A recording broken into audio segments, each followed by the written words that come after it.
Assalamualaikum warahmatullahi wabarakatuh. Bertemu lagi dengan aku Mili Umri dan tentu masih di channel Mr. Mili. Nah, ini ada informasi terbaru berkaitan dengan nilai ambang batas SKD tahun 2021 dan juga ada beberapa perubahan yang tentunya ini sudah disosialisasikan oleh Panselnas pada hari Kamis tanggal 29 Juli tahun 2021. Tonton videonya sampai selesai. Untuk kamu pelamar CPNS tahun 2021, sudah sejauh mana persiapanmu dalam menghadapi tes SKD CAT tahun 2021 ini? Nah, sekarang kalian gak usah bingung lagi, sudah tersedia platform bimbel online Siap Jadi ASN. Siap Jadi ASN menyediakan tryout berkualitas dengan soal-soal hot terbaru, tentu sudah sesuai dengan kisi-kisi Permenpan RB nomor 27 tahun 2021. Tryout di sini juga dilengkapi waktu pengerjaan dengan sistem ranking secara nasional, serta tersedia juga materi e-book dan beberapa tips serta trik menghadapi SKD CAT nantinya.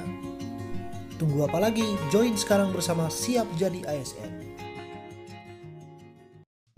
Pertama, untuk dasar hukum tersendiri ini mengacu kepada Peraturan Permenpan RB nomor 27 tahun 2021 tentang pengadaan pegawai negeri sipil pada pasal 39 ayat 2 berkaitan dengan jumlah komposisi soal, tata cara penilaian dan nilai ambang batas SKD ditetapkan oleh Menteri. Kemudian pada tanggal 26 Juli 2021 keluarlah surat keputusan Permenpan RB nomor 1023 tahun 2021 tentang nilai ambang batas seleksi kompetensi dasar atau SKD CAT pegawai negeri sipil atau CPNS tahun 2021. Kemudian untuk soal SKD CAT ini meliputi 3 kategori soal, yakni tes wawasan kebangsaan atau TWK, yang kedua adalah tes intelijensi umum atau TIU, dan ketiga adalah tes karakteristik pribadi atau TKP.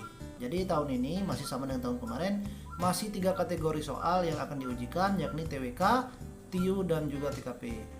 Berkaitan dengan kisi-kisi apa saja yang diujikan ke dalam 3 kategori soal tadi, kita lihat yang pertama ini materi soal TWK, yakni sebanyak 30 soal yang terdiri dari materi nasionalisme, integritas, bela negara, ada juga pilar negara yang meliputi Pancasila, Undang-Undang 45, NKRI, dan juga Bhinneka Tunggal Ika.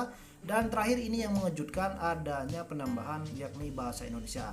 Sedangkan pada Peraturan Permenpan RB nomor 27 tahun 2021 kita tidak melihat bahwa adanya kisi-kisi materi soal TWK yang mencakup bahasa Indonesia. Tetapi pada sosialisasi pada hari Kamis 29 Juli 2021 ada tetap adanya materi berkaitan dengan bahasa Indonesia ini. Tetapi kita masih menunggu apakah ini sudah memang valid, sudah benar, atau ini hanya kesalahan.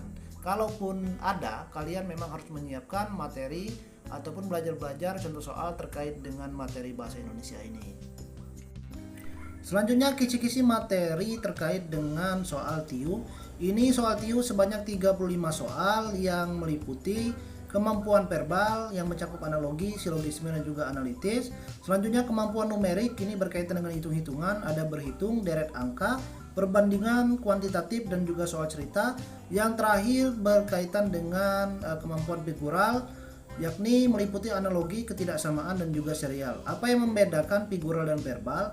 Kalau figural ini berkaitan dengan gambar, tetapi kalau verbal ini berkaitan dengan soal-soal cerita yang tentunya kita harus mengambil kesimpulan dari cerita tersebut. Selanjutnya berkaitan dengan kisi-kisi yang diujikan pada kategori soal TKP, ini sebanyak 45 butir soal atau 45 soal yang meliputi pelayanan publik, jejaring kerja, sosial budaya, TIK, profesionalisme, dan juga anti radikalisme.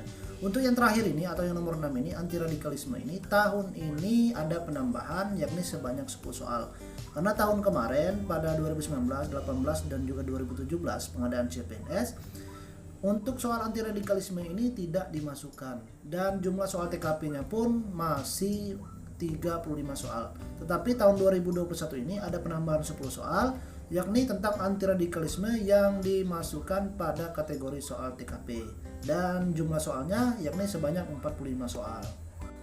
Jadi dapat diambil kesimpulan untuk pelaksanaan tes SKD CAT tahun 2021 ini, untuk TWK 30 soal, TIU 35 soal, TKP 45 soal. dan totalnya yakni 110 soal. Jadi ada penambahan 10 soal. Kalau tahun kemarin hanya 100 soal, tetapi tahun ini ada 110 soal yang diujikan pada tes SKD CPNS tahun 2021. Kemudian untuk bobot nilai, bobot nilai ini untuk TWK, jika kalian menjawab benar itu 5 poinnya satu soal. Begitu juga dengan TIU, kalau kalian menjawab benar satu soalnya poinnya 5. Kalau salah tidak mendapatkan nilai atau 0. Kalau tidak diisi pun kalian mendapatkan nilai 0. Nilai tertinggi untuk TWK dan juga TIU yakni 150 untuk TWK dan TIU 175 poin, itu nilai tertinggi atau nilai maksimumnya.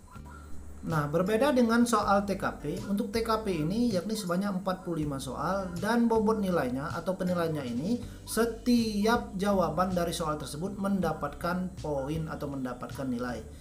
Jawaban yang benar itu nilainya 5 dan untuk jawaban yang tidak benar atau yang kurang tepat ini poinnya 1. Jadi walaupun kalian menjawab salah, masih tetap kalian mendapatkan poin. Nah, jika kalian menjawab soal TKP ini sebanyak 45 soal benar semua, nilai maksimum yang kalian dapatkan adalah 225.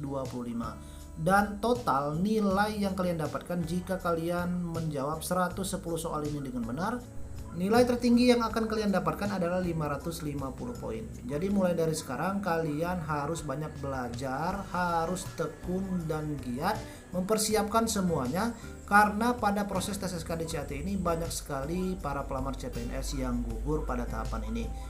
Dan jika kalian nantinya lulus passing grade, kalian belum tentu masuk ke tahap SKB karena akan dilakukan sistem rankingan lagi. Nah, di sistem rankingan ini kalian akan dijumlahkan poin yang kalian dapatkan dari TWK, TIU, TKP, terus totalnya semuanya berapa, dan kalian di ranking, kemudian diambil 3 kali kuota formasi yang dibutuhkan. Dan untuk 110 soal ini kalian kerjakan dalam waktu 100 menit. Artinya satu soal tidak sampai kalian mengerjakan 1 menit. Tetapi ada pengecualian untuk penyandang disabilitas. Ini waktu pelaksanaan SKD-nya yakni 130 menit. Dan terakhir ini berkaitan dengan nilai ambang batas atau passing grade SKD CAT CPNS tahun 2021. Kita lihat untuk jenis penetapan kebutuhan umum yakni untuk TWK 65, TIU 80, TKP 166. Untuk TKP ini lebih besar daripada sekolah kedinasan kemarin. Kemudian untuk passing grade khusus disabilitas, Komlot, Diaspora, Putra Putri Papua dan Papua Barat, Dokter, ABK, Pengamat Gunung Api dan Rescuer. Ini untuk passing grade-nya hanya ada TIU, tetapi untuk TWK dan TKP tidak ada. Jadi dapat kita lihat pada tabel ini untuk nilai ambang batas atau passing grade-nya ini berbeda antara kebutuhan umum atau passing grade CPNS umum dengan CPNS yang khusus seperti disabilitas, Komlot, Diaspora dan juga Putra Putri Papua.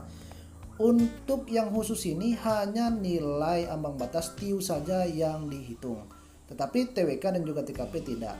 Sedangkan untuk umum, untuk passing grade-nya TKP-nya ada, TIU-nya ada dan juga TWK-nya ada. Dan untuk khusus ini tidak ada, jadi dihitung hanya TIU saja. Untuk total SKD ini untuk kebutuhan umum itu tidak dihitung, jadi sesuai berapa kalian dapatkan. Tetapi untuk total SKD yang khusus ini sudah ada total SKD minimal yang harus didapatkan. Tetapi kalaupun dia melewati seperti khusus disabilitas ini 287 misalnya, melewati 1 poin, untuk TIU-nya mereka tidak mencapai passing grade, secara otomatis mereka gugur juga. Tetapi kalau TIU-nya mencapai passing grade dan total SKD-nya di atas 286 atau 286 itu limitnya, maka bisa dinyatakan lulus untuk tes SKD CAT ini. Nah, jadi sudah jelas ya untuk pelaksanaan tes SKD CAT tahun 2021 ini, mulai dari soal, jumlah soal, terus kategori soalnya, mulai dari kisi-kisi juga, passing grade dan juga waktu pengerjaan ini sudah jelas. Tinggal kalian sekarang mempersiapkan diri kalian untuk belajar tes SKD CAT ini dengan baik. Karena harapannya tentu kalian wajib tahun ini lolos CPNS tahun 2021. Dan di sini juga aku sudah buatkan video terkait dengan metode belajar yang dulu pernah aku terapkan dan alhamdulillah 1 kali tes berhasil. serta trik menjawab soal saat kalian sudah berada di dalam ruangan tes SKDCAT. Untuk kedua video ini silakan kalian tonton di YouTube aku, dan jika kalian belum subscribe, bantu subscribe channel ini dan share informasi ini ke teman-teman kalian agar yang lainnya bisa mendapat informasi. Sekian dari aku, terima kasih. Wassalamualaikum warahmatullahi wabarakatuh.